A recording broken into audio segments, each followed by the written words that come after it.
ये जब उस पीढ़ी में पहुंचे, ये अमृत पीढ़ी है और निश्चित तौर पे भारत के नींव को आगे बढ़ाएंगे। तो बहुत धन्यवाद करता हूं sir. I like to request all of you to welcome all the guest from the Ramgarh.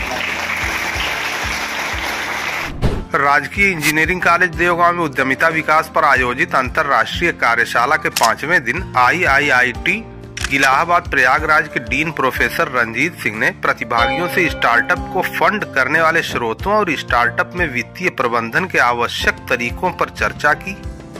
दूसरे सत्र में BHU वाराणसी के वाणिज्य संकाय के सहायक आचार्य डॉक्टर चिन्मय राय ने छात्र छात्राओं को अच्छा बिजनेस प्लान बनाने के बिंदुओं पर विस्तार पूर्वक जानकारी प्रदान की, जिससे कि वो अपने बिजनेस प्रस्ताव पर अधिक से अधिक निवेशकों को आकर्षित कर सकें। संस्थान के निदेशक प्रोफेसर BK त्रिपाठी ने अतिथियों का स्वागत किया। कार्यशाला का संचालन संस्थान के कुलसचिव और कार्यशाला समन्वयक डॉक्टर अम्बरीश सिंह ने किया। डॉक्टर अम्बरीश सिंह ने पिछले वर्ष के एक सप्ताह की अंतर्राष्ट्रीय कार्यशाला की स्मृतियों और संस्थान के EDC सेल द्वारा गाँव में चलाए जा रहे उद्यमिता चौपाल या ई-चौपाल को वीडियो फिल्म के माध्यम से प्रस्तुत किया।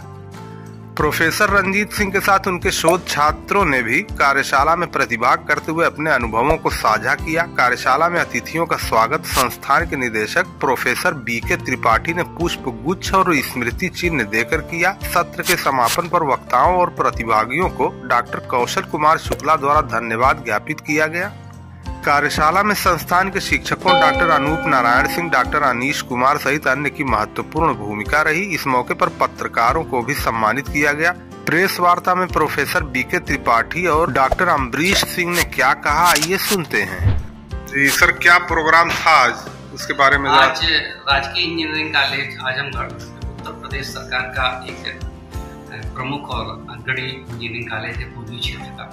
ये इस जिले में जो भारत सरकार की जो नीतियां हैं, जो अमृत काल में माननीय प्रधानमंत्री जी ने जो निश्चित की है कि जिन कार्यक्रमों को करना है, उनमें से एक प्रमुख है कि हमें अपने युवाओं को उद्यमी बनाना है। उनको बनाना है कि वो जॉब के लिए मत घूमें या जॉब के लिए स्ट्रगल मत करें, बल्कि वो जॉब देने वाले बने। इसके लिए भारत सरकार ने वित्तीय, प्रशासनिक और भी तरह की बहुत सी सहायताओं के लिए जो कार्यक्रम और क्रियान्वयन के लिए जो स्कीम्स रखी हुई हैं, उन सबको देखते हुए इस राजकीय इंजीनियरिंग कॉलेज के प्रांगण में ये एक सप्ताह की अंतर्राष्ट्रीय उद्यमिता विकास वर्कशॉप का ऑर्गेनाइज किया गया है, जिसमें विश्व के विभिन्न देशों के वक्ताओं ने प्रमुखता के साथ देश के बाहर किस तरीके से उद्यमिता के लिए नवयुवक काम कर रहे हैं और वहाँ की सरकारें काम कर रही हैं और किस तरीके से उनको आगे बढ़ना चाहिए। प्रदेश के अग्रणी संस्थान जैसे IIT BHU है, IIIT इलाहाबाद है, हमारे AKTU लखनऊ जिसका ये एफिलिएटेड इंस्टीट्यूट है, वहाँ के प्रमुख वक्ता इसमें पार्टिसिपेट किए और ये इसका एक बहुत ही सफल आयोजन हुआ। इसमें सभी छात्रों ने बढ़कर कार्यक्रम का स्वतः क्रियान्वयन किया। ये बड़ी खुशी की बात है कि आपने भी देखा होगा जिस तरीके से छात्र एकत्रित थे और बड़ी खुश थे। और आजमगढ़ के इस दूरस्थ और रिमोट एरिया में किस तरीके से बच्चे सीखने के लिए लालायत हैं कि जब वो यहाँ से बीटेक करके निकलें तो स्वयं ऐसे कार्यक्रम का स्वयं क्रियान्वयन करें जिससे वो अपना उद्योग लगा सकें, अपने MSME क्षेत्र में कार्यक्रम कर सकें। क्या क्या स्कीम्स भारत सरकार की हैं, कैसे कैसे वित्तीय संसाधनों का वो उनको प्रयोग करना चाहिए, कैसे क्या क्या समस्याएं, लीगल समस्याएं उनके सामने आएंगी, उनको किस तरीके से उन लीगल समस्याओं को वो हैंडल करेंगे। इन सब चीज़ों पर विस्तृत गहन एक वार्तालाप हुआ। बच्चों ने बाद में क्वेश्चन आवर सेशन में व्यक्तिगत तौर से सभी वक्ताओं से इंटरेक्ट किया और अपनी अपनी जो मन की इच्छाएं और समस्याएं थी उनको जानने की कोशिश की। निश्चित तौर से आजमगढ़ जैसे क्षेत्र में जो एक बहुत प्रदेश का सबसे बड़ा जिला मैं समझता हूँ, जिसमें 2 सांसद और 10 विधायक हैं, है ना, तो इतने बड़े जिले में और इस तरीके का जो कार्यक्रम ऑर्गेनाइज किया गया तो लालगंज क्षेत्र के हमारे पत्रकार बंधु और जनप्रतिनिधियों का विशेष सहयोग रहा और वो लोग हमें हमेशा उत्साहित करते हैं इस तरीके के कार्यक्रम करें जिससे क्षेत्र का नाम हो और आगे चल के ये कॉलेज प्रगति की पथ पर निरंतर अग्रसर होता रहे। इसी कार्यक्रम में मैं प्रतिबद्ध हूँ। मेरी टीम राजकीय इंजीनियरिंग कॉलेज के सभी शिक्षक छात्र उसमें लगे हुए हैं।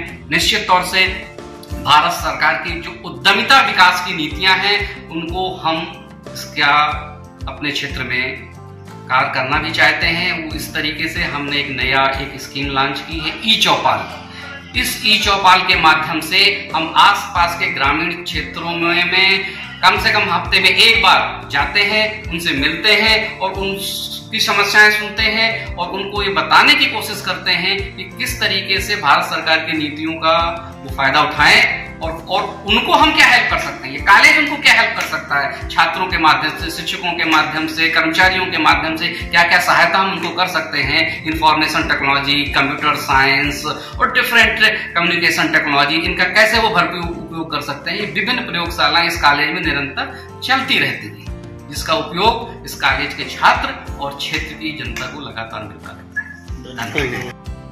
10 साल से इंस्टीट्यूट बन रहा है, सारी चीजें उन समस्याओं के बाद भी अगर कोई लीडर तय करता है कि नहीं मुझे एक लेवल आगे बढ़ के इस कार्यक्रम को करना है, तो उसमें बहुत ऊर्जा और एनर्जी लगती है। क्योंकि सुबह सुबह कभी होता है पानी नहीं आ रहा है, ये नहीं आते हैं, लाइट नहीं आई, ऐसा नहीं आया, क्यों? तो सारी समस्या इंफ्रास्ट्रक्चर से जुड़ी है और उसमें हम लोग का कोई कंट्रोल नहीं उस समस्या पे। लेकिन जो लीडरशिप में खुद क्यों, क्योंकि भारत देश ने हमको सिखाया है कि कठिनाइयों में कैसे, कोविड में कैसे मैनेज किया हमने इस देश को, सबसे अच्छा मैनेजमेंट का उदाहरण बन के हम निकले हैं।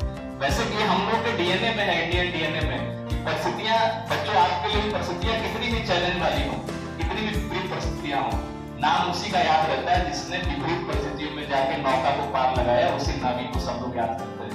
मैं आप सब लोगों से जरूर कहना चाहता हूँ कि आगे विपरीत परिस्थितियां, इसीलिए जब पेपर में छपता है, न्यूज पेपर में छपता है, तो मुझे दिल्ली से, मुंबई से, हर जगह से फोन आते हैं, भैया आजमगढ़ में ऐसा इंफ्रास्ट्रक्चर है क्या? ये कॉन्फ्रेंस रूम आजमगढ़ में है। मतलब लोग फोटो डालते हैं, विदेश में वो न्यूजीलैंड से लेक्चर लेते हैं, दुबई से लेते हैं, बोलते हैं ये आजमगढ़ में संभव है, या जो आप कार्यक्रम करते हो आजमगढ़ में संभव है? मैंने कहा कि ठीक है, आजमगढ़ की एक ऐसी छवि बदलना भी, तो अगर यहाँ नौके अंदर उसको ले जाएंगे, गांव के लोगों से पहले से समन्वय करेंगे, एक जगह पे बैठेंगे, उनके सरकार की योजनाओं को भी बताएंगे। आपने मीडिया में कवरेज किया था, प्रभात भाई से बहुत बात हुई थी इस बारे में। और फिर वहां से जो लोग निकल के आएंगे, कुछ लोग, सब तो नहीं आ सकते, 50 लोग तो नहीं ऐसा विकास हो सकता, लेकिन कुछ लोग जो ऐसे निकल के आएंगे, उन कुछ लोगों को अपने यहाँ हर बुधवार को 3 से 5 में हम एंटरप्रेन्योरशिप क्लिनिक लगाते हैं, उद्यमिता क्लिनिक, जिसमें हमारे कुछ बच्चे हैं जो इस फील्ड में आगे बढ़ गए हैं, स्पीकर जो आते हैं, या मैं खुद भी इस फील्ड में काम करता हूँ, हम उनके साथ बैठ के, उनके साथ बात करके हर बुधवार को 3 से 5 बैठते हैं और मुझे बताते हुए बहुत प्रसन्नता। और एक जो पिछली चौपाल लगाई थी, उसमें से 2 लोगों को विश्वकर्मा स्किल जो प्रोग्राम है मोदी जी का, उससे मैंने प्रयास करके उनको दिलवाई है इनिशियल सीड कैपिटल, और एक लोगों ने अपना खुद का व्यवसाय शुरू किया है। तो ये प्रयास है, आगे आप सब लोगों का सहयोग रहेगा, बच्चों का सहयोग तो हमेशा रहता ही है, समाज का सहयोग रहेगा।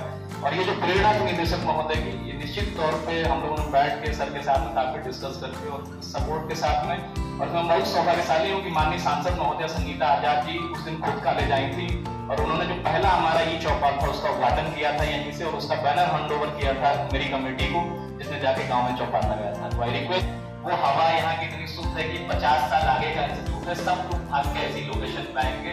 तो मैं धन्यवाद देता हूँ फाउंडर्स को जिन्होंने यहाँ बनाया और ऐसी सोच के साथ बनाया कि हमेशा जो कठिनाइयां हैं, जो परेशानियां हैं, वो यकीन मानिए भविष्य की सफलता के लिए आपका मार्ग तो इंतजार कर रही हैं। तो उसी उद्देश्य के साथ मेरे बच्चे, मेरे स्टाफ मेंबर, सब लोग इस साथ लगे रहते हैं। और हेड ऑफ इंस्टीट्यूशन का जो रोल होता है, I really appreciate the role what professor Tripathi has played in doing all such things because the entrepreneurship is future। कई बार प्रधानमंत्री जी, मुख्यमंत्री जी, सब लोग मंचों से बोलते हैं कि युवाओं बिजनेस करना, स्टार्टअप करना, यही जीवन का भविष्य है। आने वाले समय में जितना स्टार्टअप होगा, भारत उतनी ही क्रांति करेगा। मैं इसी के साथ में आप सबकी अनुमति हो तो ये जो हमारा आज का कार्यक्रम था, इसको समाप्त करते हैं। आप सभी का बहुत बहुत धन्यवाद।